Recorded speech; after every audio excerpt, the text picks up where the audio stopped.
મિત્રો superstar રજનીકાંતની movie આવવાની હોય અને પછી ક્રેઝ ઘટે યાર. Kohli movie craze is crazy. 14 ઓગસ્ટના દિવસે મૂવી રિલીઝ થવાની છે, પરંતુ આની એડવાન્સ બુકિંગની વાત કરી તો આંકડો તો 50 કરોડ પ્લસ પહોંચી ગયો છે. ભારતમાં 20 કરોડ આંકડો ટચ થઈ ગયો છે, ઇન્ક્લુડિંગ બ્લોક સીટ્સ, અને નોર્થ અમેરિકામાં પણ આનો ક્રેઝ ગજબનો છે યાર. 2016માં જ્યારે કબાલી મૂવી આવી હતી ત્યારે પ્રી બુકિંગ સેલ છે ને $1.92 મિલિયન હતો, અને 9 વર્ષના ગાળામાં એક પણ તમિલ મૂવી નથી કે જે આંકડાને ટચ કરી શકી હોય. પરંતુ યાર આ 9 વર્ષ પછી he back to break his own record. ભાઈ પોતાનો રેકોર્ડ તોડવા માટે આવી ગયા, અને ત્યાં કને પ્રી બુકિંગ સેલ પહોંચી ગયો છે $2.1 મિલિયન.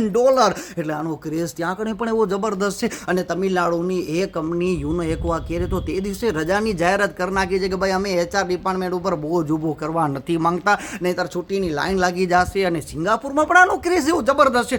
એક કંપની છે મિત્રો, તેમણે તો તે દિવસે વર્કર માટે એડવાન્સ બુકિંગ તો કરી નાખી છે, સાથે સાથે તેમને $30 સિંગાપુર પણ વાપરવા માટે આપશે કે જે ખાઈ પીને આરામથી મજા કરી શકે ને એમનો સ્ટ્રેસ દૂર કરી શકે. અને મિત્રો આ મૂવીનો ક્રેઝ એવો છે કે જ્યારે હૈદરાબાદના મેટ્રો સ્ટેશન ઉપર વોર 2 મૂવી માટે NTR માટે લોકો ચેર્સ કરી રહ્યા હતા, અને જ્યારે ટ્રેનની એન્ટ્રી થઈને આખો ક્રાઉડ સાયલેન્ટ.